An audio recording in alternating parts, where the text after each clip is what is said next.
possessions, and instead it's a one-possession game. 150 remaining here from Gainbridge Field. Clark called out. Caitlin Clark drawn into New York Liberty's WNBA title drama amid escalating rigging allegations.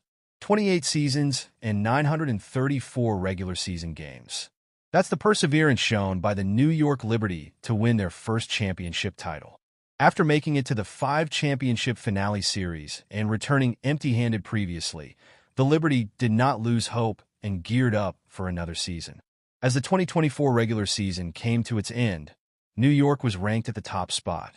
And finally, after 11 nail-biting playoff matchups, the Liberty finally clinched their first silverware, a story that would surely melt hearts. However, that is the very same reason a popular American columnist feels the Liberty were handed the title without deserving it, and the WNBA desperately needs figures like Caitlin Clark.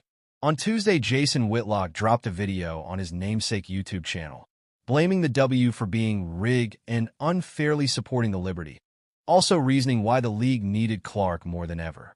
It was an embarrassment for the WNBA last night. It was proof that this league is so heavily dependent on Caitlin Clark.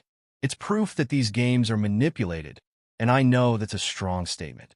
That's why this over-the-shoulder says rigged, because the WNBA and sports now are so into narrative, so anti-merit, so into what's the best story for the league, that they went out of their way and did everything in their power to make sure the New York Liberty won their first championship in the 28-year history of the WNBA, Whitlock stated. With 5 seconds left in the fourth quarter and the game in favor of the Lynx by a 60-58 margin, their star Alana Smith was given a shooting foul, where the referee announced that Alana Smith was not in the legal guarding position. The Liberty star Breanna Stewart caught the inbounding ball and attempted a layup while going inside the paint. Smith raised her hand to block the shot, and the refs called a foul, opining that she had made contact with Stewie's hand. However, their head coach Cheryl Reeve challenged it.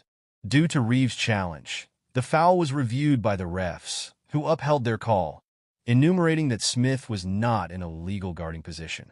Stewie then, with the 2 free throws, tied the game, forcing an OT, ultimately giving the Liberty their first title.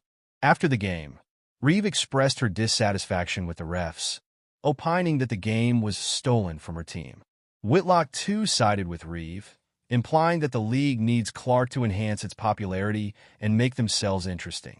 Is New York's first title since X, Y, and Z, and they made some officiating late in that game that Tim Don has to be somewhere just laughing his rear end off. Like, oh my God, I thought the Sacramento Kings-Lakers series from years ago, I thought that was rigged. Did you watch this? This is what happens when they destroy merit across the board. This whole DI mentality that is pervasive throughout American institutions, and everybody's trying to mimic DI. And so what is the obviously is diversity, equity, inclusion, Whitlock added. The 2002 NBA Finals had the LA Lakers clashing with the Sacramento Kings. Game 6 drew a lot of flack, as fans opined that the game was rigged in favor of the Lakers. After several years, the ref Tim Donaghy had accused the officials of fixing the game. Therefore, in order to win back the faith of fans, such situations need merit.